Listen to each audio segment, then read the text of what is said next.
Hoje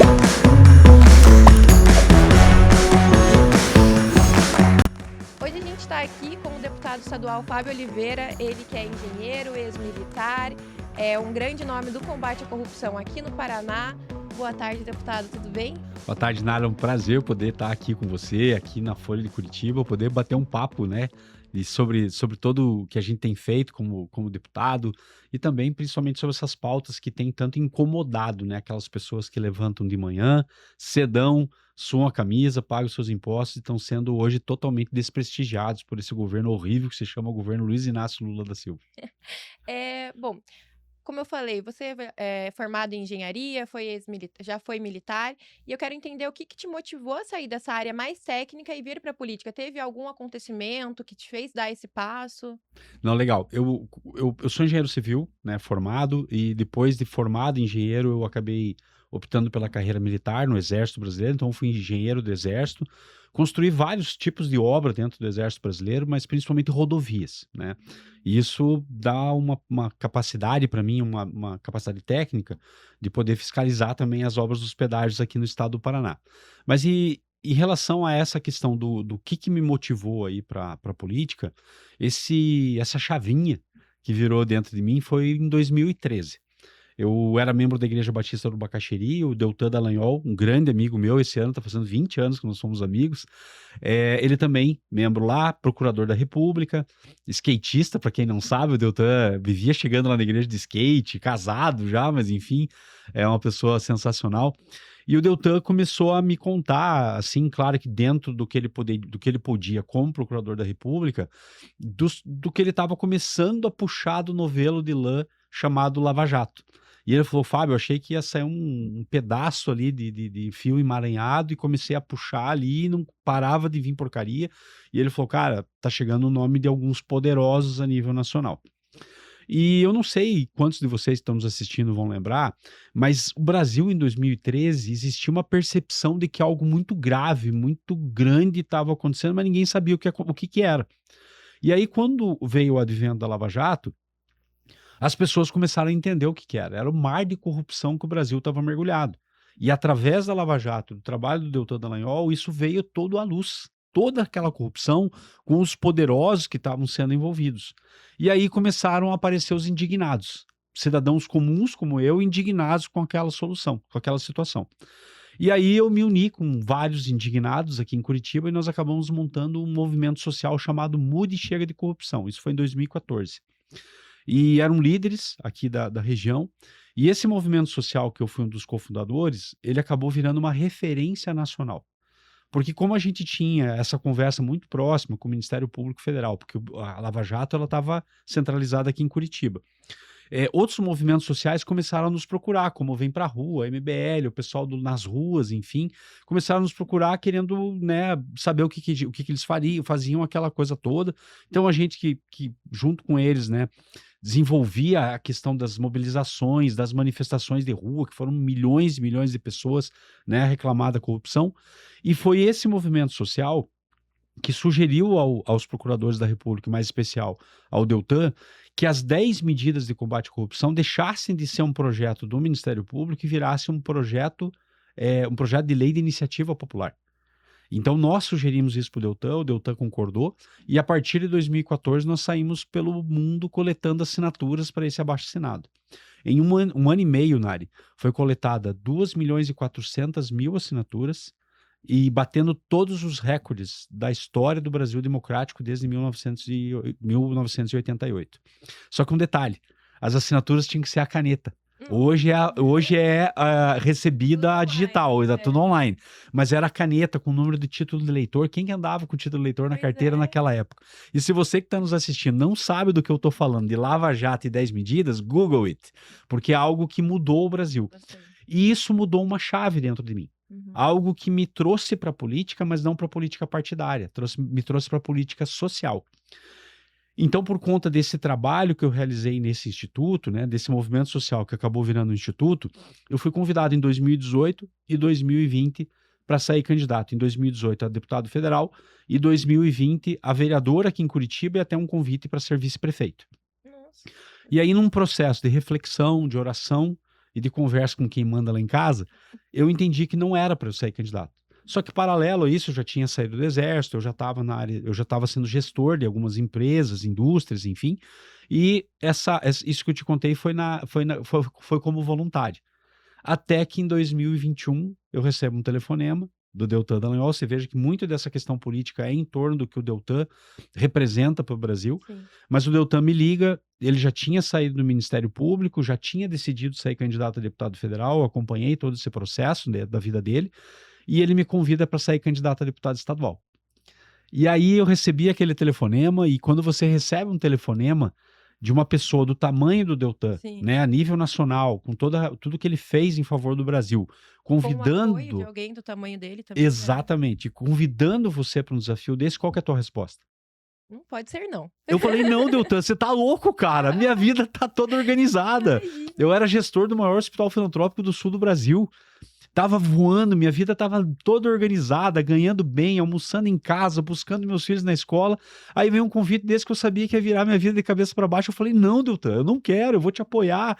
E eu não vou, cara. Beleza, obrigado, me sinto honrado, mas eu não vou. Só que, Nath, eu entrei no mesmo processo de reflexão, oração e conversa com a minha esposa. Só que dessa vez eu percebi que algo tinha acontecido dentro do meu coração, e não só do meu, da minha esposa também, e de pessoas com quem eu me aconselhava. E eu entendi que havia uma mudança de propósito dentro de mim.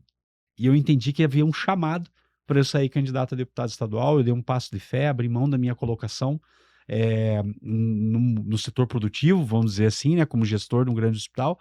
E aí eu aceitei o convite dele, virei um desempregado e saí pelo Paraná inteiro, viajando o estado, fazendo campanha política para virar deputado estadual. Que legal. E a parte de a Assembleia Legislativa combina muito com você, né? Essa questão da fiscalização junto com o combate à corrupção. Eu até tinha anotado uma outra pergunta aqui, mas eu vou te fazer uma agora que eu fiquei curiosa.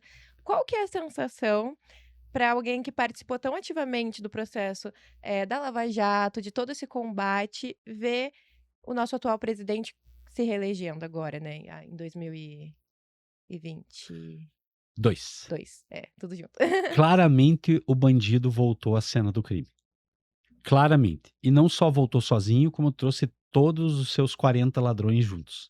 E o que nós estamos vendo aí, caso INSS, caso Vulcaro, casos que nem apareceram ainda, é realmente um Ctrl-C, Ctrl-V do que nós vimos quando a Dilma foi impeachmentada, todo aquela corrupção, aquela podridão, altos políticos, altas autoridades sendo presas. A nossa novela preferida era acordar de manhã, assistir o Bom Dia Brasil para ver quem que o japonês da Federal tinha prendido, né? Era essa a nossa política. Então, quando a gente olha hoje todo esse retrocesso que o Brasil passou, todo esse desmanche da Lava Jato que foi feita pela classe política aliada com a classe jurídica também, então a gente vê que tem muito trabalho a ser feito, que a gente não pode desistir, porque lembra quando eu disse para você que havia um bando de indignados no Brasil? Só que indignação sem ação não produz resultado. Não adianta só ficar brabo, só ficar contrariado, dizendo que você não concorda com o governo Lula. Você tem que agir. Como cidadão paranaense, como cidadão brasileiro, nós temos que agir. E se você não quer ser candidato, você tem que, no mínimo, votar certo. Uhum. Se você não quer ser candidato, se você não quer colocar os teus nomes nas urnas, no mínimo você tem que ser aquele cidadão que varre à frente da tua casa para ser exemplo para todos os outros. Então, olhar tudo isso que nós estamos vivendo hoje, desde 2022, com o retorno do Lula, é uma situação de desespero, mas no meio desse desespero, a gente precisa encontrar a solução para a gente colocar novamente o Brasil no caminho da integridade, da moralidade e também no caminho democrático. Certo. Porque eu imagino, né, que deve ter sido bem complicado depois de toda uma luta contra todas essas questões do sistema, você vê a pessoa voltar para o sistema deve ser um pouco complicado. E falando sobre sistema, você se destacou bastante como um outsider ali dentro da Assembleia Legislativa, principalmente por ser um nome que não era, que não veio da política assim de família, não tem aquela Meu sobrenome é Oliveira. bem conhecido por todo mundo, né, todo mundo tem alguém que é Oliveira também. Mas, assim, não é algo que já veio de sangue, digamos assim, foi algo que você, como você bem disse, se encontrou dentro da política, teve esse chamado. E a gente sempre ouve o pessoal falar que o sistema ele corrompe, que você às vezes entra no sistema para tentar mudar o sistema, mas você acaba corrompido. Eu quero entender como que isso veio para você e como você lida com com essa afirmação? Como você combate isso também no seu dia a dia, na Uhum. sua vida como político? Eu, graças a Deus, Nari, eu não recebi nenhuma proposta assim, aquela efetiva e indecorosa. Mas eu recebo com bastante frequência brincadeiras que, se eu der corda, vai vir a proposta. Sim.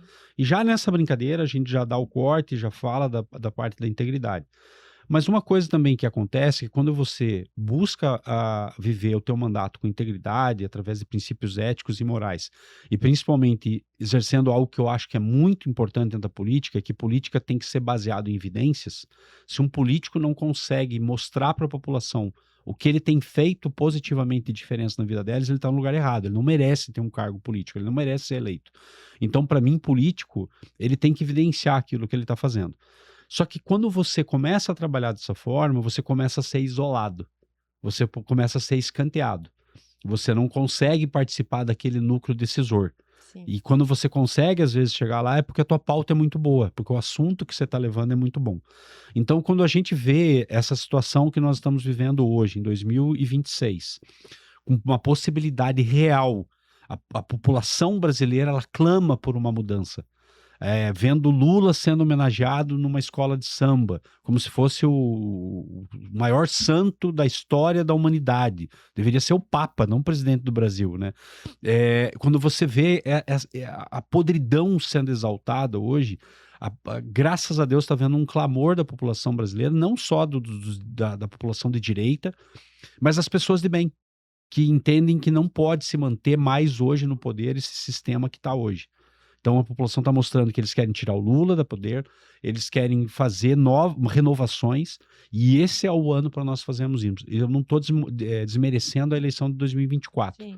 É uma eleição muito importante, até porque todas as coisas acontecem nos municípios, iniciam no município.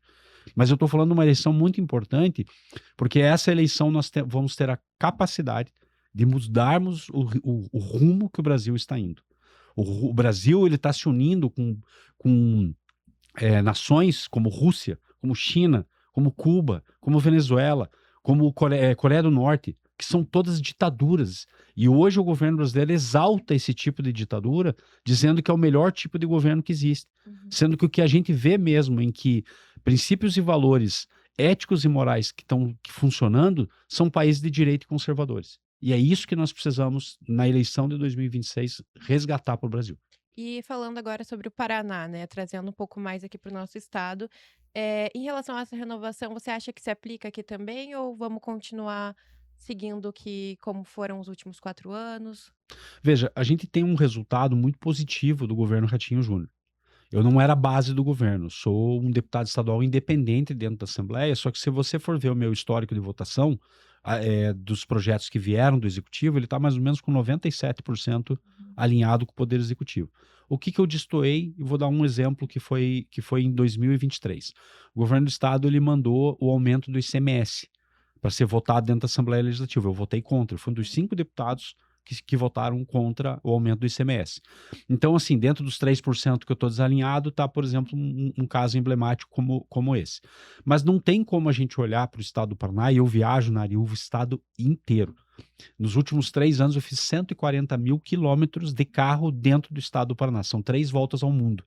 E só nesse ano, a Assembleia Legislativa ela me proporcionou um carro 0 quilômetros. Eu estou fazendo 45 dias nele, ele agora essa semana. Eu já rodei 6.500 quilômetros. Nossa. Então é isso que eu tenho feito. Eu tenho rodado o estado inteiro. E eu tenho visto o estado do Paraná um grande canteiro de obras. Então não tem como dizer que agora essa eleição, e olhando para os candidatos de direita, eu não vou olhar para o candidato de esquerda, porque ele não tem mínima chance de ir para o segundo turno, mas assim, de não dizer que não tem que continuar o que está sendo feito. Uhum. Várias obras importantíssimas, como a ponte de Guaratuba, como a duplicação da BR-466, que passa exatamente no meio do estado. A gente está em Curitiba e poucas pessoas sabem, mas a gente consegue ver todo aquele anel dos pedágios, só que no meio do estado do Paraná tinha uma rodovia muito importante que não estava sendo dada a, a, a, a importância que Uhum. ela tem. Então, está sendo duplicada essa rodovia, vai cruzar o estado inteiro de norte a sul. Então, assim, a gente vê um governo muito bem feito. A gente vê nomes importantes se levantando, querendo continuar um trabalho muito bem feito, com honestidade aqui dentro do estado do Paraná. O Sérgio Moro está fazendo isso.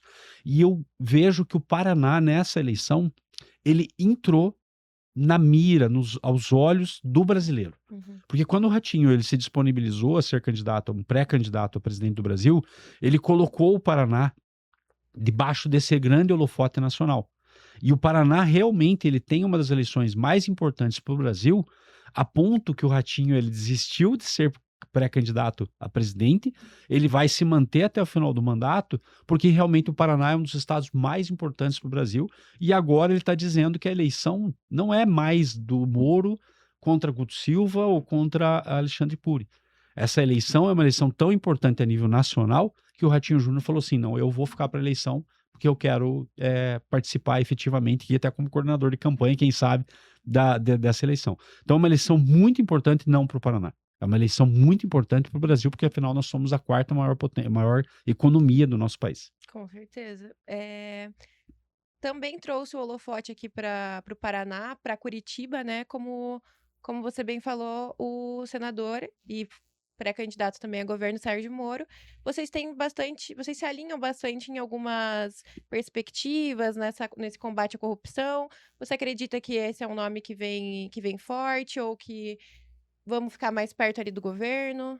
Veja, o nome do Sérgio Moro é um nome inigualável quando a gente fala do combate à corrupção. São dois nomes a nível nacional que vêm na memória das pessoas quando se fala em combate à corrupção: Deltan Dallagnol e Sérgio Moro. Deltan é um pré-candidato ao Senado pelo Partido Novo, meu partido, e o senador Sérgio Moro é um pré-candidato ao governo do Estado. Aonde que estão os dois principais eleitores do Novo, de quem vota em alguém do Novo? São os lavajatistas e os bolsonaristas. Uhum. Nessa eleição agora, PL e Novo se uniram. Então, foi tomada uma decisão. Em 14 estados já havia uma ligação do Novo com o PL, inclusive no Rio Grande do Sul, né? Um dos candidatos ao Senado é o Marcel Van Hatten, o outro candidato ao Senado é o do PL, então é essa união. E aqui no Paraná nós estávamos aguardando a decisão do governador Ratinho Júnior.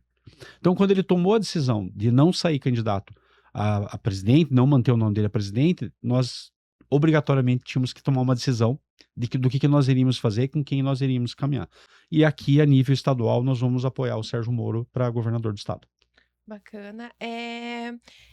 Trazendo de volta ali para a Assembleia, a gente viu que você teve ali um embate com o Renato Freitas, teve toda a questão do Conselho de Ética também, e eu queria ouvir de você como é que foi participar do Conselho de Ética, como foi essa conversa entre vocês, e ouvir um pouquinho também sobre isso fora do discurso ali, né, do discurso político. Uhum. Sobre você, Fábio, qual a sua opinião em relação a isso? A minha opinião é que o Renato é um criador de problemas. Essa é a especialidade dele. O Renato é um advogado, até onde eu sei, ele tem mestrado em Direito Constitucional, mas a especialidade mesmo, que ele é bom mesmo, é criar problema. Parece que ele é movido a isso. Eu não sei se é pela adrenalina ou simplesmente porque ele quer alimentar os fiéis seguidores deles, mas ele é um belo criador de problema.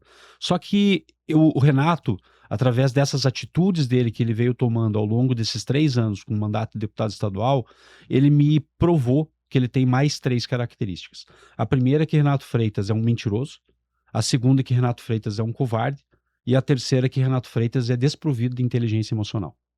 Então, aquilo que aconteceu na rua, quando o Renato Freitas estava alegando legítima defesa, aquilo não tem legítima defesa de nada, e as imagens comprovam isso. Não adianta ele gritar aos 4 ventos que ele estava defendendo a integridade de alguém que estava com ele, sendo que a pessoa já estava defendida, ela já estava dentro do carro, o Renato, com mais uma outra pessoa, foi o primeiro a atacar o menino que, 2, covardemente agrediu. E ele mente de uma maneira cotumaz de que ele estava defendendo a honra e mentindo, imaginando que essa mentira dele, dito várias vezes, vai virar verdade, mas não vai. Eu, como deputado estadual, eu fui uma das pessoas, fui eu quem denunciou ele no Conselho de Ética em relação à agressão que ele realizou na rua, e essa ação dentro do Conselho de Ética, ela está caminhando. Eu estive lá na semana passada, era para ele ter deposto ontem, lá na Assembleia, mas aí ele achou um evento em São Paulo para ele representar a Assembleia lá. Isso é um direito de todo deputado estadual. Só que a minha pergunta é, qual é o dever como parlamentar dele? Não só o dele, mas o meu e dos outros 52 deputados estaduais. O nosso dever, primeiro, é com a sociedade. E o Renato Freitas ontem, covardemente, mais uma vez agindo de forma covarde, ele fugiu do momento em que ele deveria dizer para a sociedade e fazer esse depoimento. Ele foi para São Paulo e essa reunião ela foi reagendada. Então, do que eu olho em tudo isso, em todas essas sessões, inclusive por que eu comprovo que o Renato é desprovido de inteligência emocional. Já falei por que ele é covarde, já falei por que ele é mentiroso e por que eu entendo que ele é desprovido de inteligência emocional. Teve uma situação dentro da Assembleia, que inclusive ele está respondendo, que ele simplesmente perdeu a cabeça com o assessor de um deputado, porque o menino estava rindo. Ele nem sabe se ele... Você estava lá? Tava lá. Então, você viu toda a situação, né? Você é uma testemunha ocular. Ele nem sabe se o assessor estava rindo dele ou do que. De repente, ele viu no Instagram uma piada e estava dando risada. E ele deu um chá de tiriva lá e começou a perder toda a compostura e demonstrou que é uma pessoa desprovida de inteligência emocional. Então, é um criador de problema, é um mentiroso, contumaz, é uma pessoa covarde e é uma pessoa desprovida de inteligência emocional. E existe a possibilidade aí, como que tá a perspectiva de uma inegibilidade ou de uma cassação de mandato? Eu vou lutar com todas as minhas forças, Nari. Olhando aqui agora nos olhos das pessoas que estão nos assistindo. Eu vou lutar com todas as minhas forças, todos os dias necessários, para que Renato Freitas ele seja cassado dentro da Assembleia Legislativa. Porque um cidadão como esse, que foi votado por uma parcela da sociedade, ele não representa a população paranaense e ele não deve continuar representando a população paranaense pelo comportamento que ele vem manifestando nesses 3 anos como deputado estadual. Certo. Ainda sobre agora que eu me lembrei aqui também, teve uma outra situação em que você também teve ali, bem ligado às polêmicas, também ligado ao Renato, mas agora de um outro lado. Eu acho legal a gente citar isso, porque isso mostra que não existe uma questão partidária. Isso é uma coisa que eu acho bem bacana também do seu mandato. Esse equilíbrio, porque quando teve ali a questão da denúncia do Renato Freitas contra o ex-presidente ali da Ademar Assembleia, Traiano. contra o Ademar Traiano, você teve bastante disposto a falar sobre isso, teve bastante combativo também. Então, acho que é legal esse equilíbrio. Então, não existe uma questão partidária ali, existe uma questão do que é certo, do que é errado. Não sei se você quer falar um pouquinho sobre isso. Não, dá para falar sim. Obrigado até por você ter trazido esse assunto, porque esse é um assunto que, infelizmente, já está caindo no esquecimento do paranaense. E eu quero implorar para você, não esqueça do caso Ademar Traiano. Isso foi no final de 2023. Ademar Traiano ele assinou um acordo de não persecução penal e um acordo de não persecução civil com o Ministério Público por conta de um caso de corrupção. No acordo de não persecução penal, e ele mostra, uma das cláusulas, ele mostra que Ademar Traiano só poderia assinar aquele termo se ele confessasse corrupção. E ele assinou esse termo. Então ele confessou a corrupção dessa investigação. Diante desse fato exposto pela mídia, isso foi exposto pela mídia nacional, não foi só paranaense, foi a mídia nacional, eu me levantei, fui até a tribuna e, olhando nos olhos do então presidente da Assembleia Legislativa, Ademar Traiano, eu falei para ele que ele deveria renunciar ao cargo de presidente da Assembleia, porque ele não representava mais os princípios éticos, morais da Assembleia Legislativa perante a sociedade. Eu subi 4 vezes. Esperava, né, que ele fizesse. Exatamente. Só que, infelizmente, ele foi resiliente, ele se manteve no cargo, ele ficou até o último dia como presidente. Hoje, infelizmente, ele é presidente da Comissão de Constituição e Justiça, a principal comissão dentro da Assembleia Legislativa, e é uma pessoa que eu estou pedindo para você que está nos assistindo, não esqueça dessa história, porque as urnas precisam mostrar que Ademar Traiano não merece mais ser deputado estadual aqui do estado do Paraná. Ok. Em relação à questão do pedágio também, eu vi que é uma questão também que você tem batido bastante, o free flow, a forma como ele está sendo desenhado hoje, enfim. Eu quero entender como você enxerga esse cenário atual e o que você acredita que pode melhorar e de uma forma prática, né? Uma forma possível. Tá. Hoje, Nath, o maior problema que está acontecendo, quando você fala dos 6 lotes que já foram leiloados, que já tem um dono, já tem uma concessionária que está atuando ali, é o lote 4, tá? Só que não tem como a gente falar hoje de pedágio aqui no estado do Paraná, esquecendo o que aconteceu nos últimos 28 anos, 29 anos na história aqui do Paraná que envolve os pedágios. Há mais de 25 anos atrás, há 29 anos atrás, foi assinado um contrato com as concessionárias para que elas fizessem obras aqui no estado do Paraná. Só que muitas obras não foram realizadas, muitas obras foram realizadas de uma maneira porca por causa da corrupção. Muitos políticos hoje que estão na Assembleia Legislativa, que estão em outros cargos dentro da estrutura, né, nacional do Estado, elas participaram desse caso de corrupção. Esse caso, só para você ter uma ideia, ela só num acordo de leniência que foi feito com o Ministério Público, as concessionárias confessaram 1 bilhão de reais em corrupção. Só que esse acordo de leniência do Ministério Público com as concessionárias da época não omitia, não tirava o direito do governo do estado entrar com novas ações que eles percebessem que tinha corrupção. O governo do estado fez isso. Foi mais de 1 bilhão de reais que eles fizeram outros acordos com as outras concessionárias. Então, no total, são mais de 2 bilhões de reais que as concessionárias da época confessaram corrupção. Esse é o momento em que nós vivemos anteriormente dos pedágios. Quando a gente olha, por exemplo, só na questão de duplicação de rodovias, era para ter sido duplicados 1.000 quilômetros de rodovias aqui no estado do Paraná. Foram duplicados apenas 300 quilômetros. 700 quilômetros não foram duplicados. O Ministério Público ele pediu um levantamento para a Polícia Rodoviária Federal da quantidade de colisões frontais que aconteceram nos 700 quilômetros. Ou seja, se tivesse sido duplicado, não teria colisão frontal. Só que o número que mais nos chamou é que em colisões frontais, em rodovias que deveriam ter sido duplicadas e não foram, aconteceram 400 mortes. Ou seja, além do corrupto tirar dinheiro da escola, além do corrupto tirar dinheiro da segurança, além do corrupto tirar dinheiro da saúde, o corrupto ele permite que acidentes aconteçam. E isso faz com que o corrupto ele tenha sangue de inocentes na mão dele. O corrupto tem sangue nas mãos deles, como um assassino também Concordo. tem. Então eu que fiz questão de falar do passado, porque muito do que nós estamos fazendo hoje no presente tem a ver com isso, porque nós não podemos permitir que essa novela de corrupção que aconteceu no passado do Paraná, ela se repita agora. Então eu estou sendo um fiscal como deputado estadual, para ver se as obras estão sendo executadas dentro do cronograma que o contrato prevê, mas eu também estou sendo um fiscal como engenheiro que tem experiência em construção de rodovia. Lembra que a gente falou lá no começo do nosso bate-papo.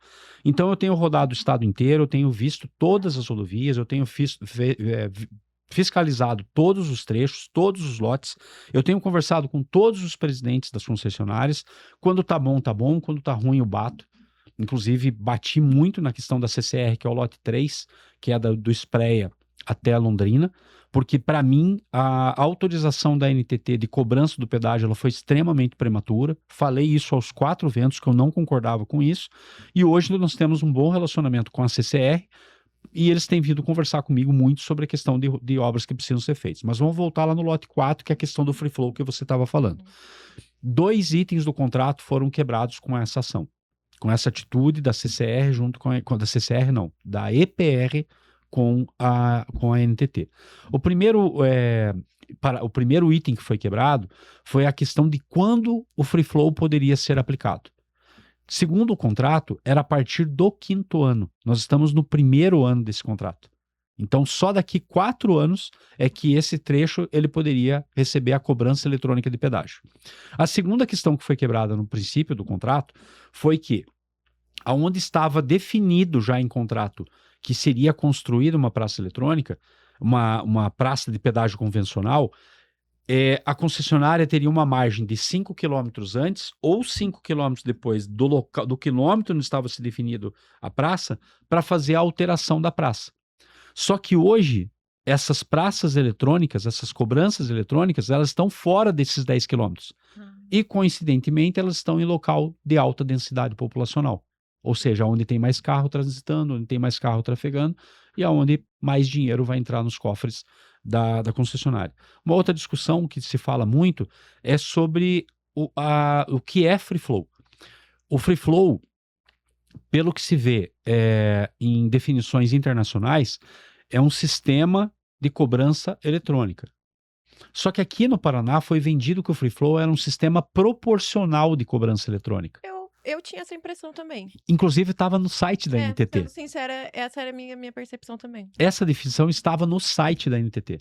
E quando nós, deputados estaduais aqui do Paraná, nós começamos a levantar essa polêmica, eles misteriosamente mudaram a definição dentro do site da NTT. Aí virou a internacional. É uma cobrança eletrônica de pedágios. Então, hoje, o que eles estão fazendo? Eles estão substituindo as praças convencionais por um grande pórtico de cobrança eletrônica. Só que nós não podemos esquecer, Nari, nesse processo, é que assim, na construção da tarifa, o quanto que o usuário pagaria para passar por aquela praça de pedágio, tem duas coisas que fazem parte da composição da tarifa. A primeira é o custo de construções, de obras que têm sendo feitas, inclusive o custo da construção da praça de pedágio toda, e também o custo para colocar aquela praça para ela ser operacional. Pessoas contratadas e a manutenção. Quando você constrói algo, você chama isso de CAPEX. Quando você opera algo, você chama isso de OPEX. Só que quando você diminui o preço do CAPEX e o preço do OPEX, em tese a tarifa teria que baixar. Sim. E a pergunta é, por que ela não baixou até agora? Então são esses 3 pontos. Nós entramos agora, de fato, o que nós estamos fazendo? Eu já entrei com vários requerimentos à NTT, pedindo explicações em relação a isso, inclusive ao ministro dos Transportes, a várias agências que estão envolvidas com isso, e alguns deputados nós nos juntamos, entramos com uma ação civil contra essa decisão, nós perdemos ela, e entramos com recurso, e agora a gente está esperando o resultado do jurídico em relação a isso. Maravilha. A gente já está se encaminhando para o fim da conversa. Já? Você já tem, você tem uma agenda bastante corrida, né? A gente sabe disso. Mas antes a gente tem mais alguns assuntos aqui para tratar, antes da gente fazer o nosso bate-bola rápido ali. Eu quero saber qual foi qual foi a ação do seu mandato que você sente mais orgulho até agora e o que a gente pode esperar dos 4 anos, caso você venha se reeleger também agora em 2026, e o que você vai querer tirar do papel nesses próximos 4 anos. Nari, eu tenho 2 bandeiras como mandato. A primeira bandeira é defender o setor produtivo. Então, independente de qual área, indústria, agro, comércio, cooperativas, eu defendo o setor produtivo e tenho sido muito reconhecido por isso. Por essas entidades como o CEPAR, Federação das Indústrias, FIEP, a FACIAP, que é do comércio, a própria CP, enfim, sou reconhecido como sendo um deputado que tem defendido o setor produtivo. E a segunda bandeira que eu tenho é a defesa da família. Eu sou um cristão. Eu sou de direita, eu sou conservador, eu defendo a família, eu sou contra o aborto, eu defendo a propriedade, eu defendo a liberdade de expressão, eu defendo a liberdade de imprensa. Isso me faz ser um deputado que tem um objetivo muito claro. Além de defender o setor produtivo, defender a nossa família, porque eu entendo que o pilar da sociedade, que deixa a sociedade em pé, é a família. E é por isso que a esquerda quer destruir a família, é por isso que ela quer relativizar o papel do homem, é por isso que a Erika Hilton dá aqueles, de novo, vou falar a mesma palavra, dá aqueles chá de tiriva lá dela na Câmara, na comissão dela, que para mim ela não deveria estar naquele lugar como presidente da Comissão da Mulher, falando besteira. Ela agora estava falando, ela participou agora do Roda Viva, e quando eu assisti aquele vídeo, eu falei ali para as pessoas que estavam perto de mim, eu falei, meu Deus, muda o discurso, cultura woke já acabou, o mundo inteiro já virou a paz, não existe mais cultura woke, e esse cidadão aí, ele fica com essa conversa mole, dizendo que mulher não é só quem ovula, quem menstrua, quem tem cólica, quem pare. Que absurdo esse! Eu tenho um projeto de lei, eu sou coautor desse projeto de lei, dizendo que aqui no Paraná o sexo dos atletas vai ser definido pelo sexo biológico, que é extremamente o contrário do que ela está dizendo, defendendo as mulheres. Então, tem um outro projeto de lei que eu quero proibir que em escolas públicas, escolas privadas e instituições públicas, proibindo o banheiro unissex, que continue se mantendo o banheiro masculino e o banheiro feminino. Então, eu digo para você assim que essas 2 bandeiras, elas vão na minha frente. Elas já falam quem é o deputado Fábio Oliveira, quem foi o deputado que trabalhou nesses 4 anos, até 2026, e eu quero manter essas bandeiras, sim, e também apoiando o novo governador do estado do Paraná com os projetos que ele tiver aqui para o nosso estado. Ok. Tivesse que escolher entre passar 1 hora conversando numa sala trancada ali, com o Renato ou com a Erika Hilton, quem você escolhe? Rapaz, acho que com o Renato. Conversar com a Erika Hilton também é conversar com um ser desprovido de cérebro. Vamos pro nosso bate-bola, então. Uma prioridade para o Paraná. A manutenção do que está sendo feita e a gente conectar o estado do Paraná inteiro proporcionando internet para todo mundo. Eu vou te explicar por quê. Existe um estudo da Organização Mundial do Comércio que diz que a relação do aumento do IDH ele é diretamente relacionado ao aumento de conectividade. Então, nós precisamos colocar a internet em todos os 4 cantos do estado do Paraná. É fácil para nós que estamos nas cidades, que sempre vemos ali a barrinha cheia do nosso 5G ali. Mas quando você sai, você vai para a área rural, você não tem conexão nenhuma. Os tratores, os equipamentos hoje, eles têm conectividade, só que eles não têm a conexão. Nós vamos conseguir aumentar a nossa produção, diminuir a nossa produtividade, aumentar a segurança no campo, aumentar a saúde no campo, diminuir o êxodo rural. É um problema, é uma questão social. Sim. Então, se nós tivermos conectividade rural, nós vamos conseguir aumentar o IDH do nosso estado. Um desafio da política, Acabar com a corrupção. uma qualidade essencial de um político Ser honesto. e um erro comum na política. Votar em político desonesto. Bom, muito obrigada pela participação aqui. A conversa foi muito bacana. Acho que você conseguiu passar bastante pro pessoal que está assistindo a gente também sobre um pouco de você, um pouco do que você acredita, que é algo bem firme, né? Tanto no seu posicionamento político quanto a pessoa, Fábio Oliveira, também. E é isso, eu quero pedir para você deixar agora um recado pro pessoal que está ouvindo a gente em relação a todo esse trabalho, às próximas eleições, ao voto consciente também. E muito obrigada. Eu que agradeço, Nádia. Um prazerzão esse bate-papo aqui na Folha de Curitiba. E eu acho que o que eu quero te pedir é em relação ao dia 2 de outubro de 2026. Você já viu claramente assim, o quanto que eu entendo que é importante essa eleição. Nós temos uma grande oportunidade de mudar os rumos do Brasil, só que a gente só vai conseguir fazer isso com o voto qualificado, com o voto consciente. O que eu quero te pedir é que você não vote porque o teu pai pediu para você votar, ou porque o teu filho pediu para você votar, o padeiro, o açougueiro, ou sei lá alguém, ou sei lá quem. Vote em alguém que represente você. Faça as seguintes perguntas: quem sou eu? Não é quem sou eu como cidadão. Eu sou a favor ou contra o aborto? Eu sou a favor ou contra o direito à propriedade? Eu sou a favor ou contra a liberdade de expressão? Eu gosto do que a Erika Hilton fala ou acho ela um ridículo? Eu gosto do que o Renato Freitas ou acho ele totalmente desequilibrado? Essas perguntas vão fazer você saber quem você é. A partir do momento que você saber quem você é, você vai procurar um político que te represente. Nós vamos votar para presidente do Brasil, para 2 senadores, para deputado federal, para deputado estadual, mas também para governador do estado. É uma eleição muito importante. É muito importante o teu voto, mas um voto qualificado, para que a gente possa colocar o Brasil novamente nos trilhos. Eu quero fazer um convite, posso, Nádia? Óbvio. Eu quero convidar você a conhecer um pouquinho mais a mim, o meu trabalho, saber um pouquinho, de forma um pouco mais contundente, aquilo que a gente defende, aquilo que a gente é contra. Quero convidar você para me seguir nas redes sociais. O meu Instagram é o Fábio Oliveira PR. P de PR de Paraná, P de pato, R de rua.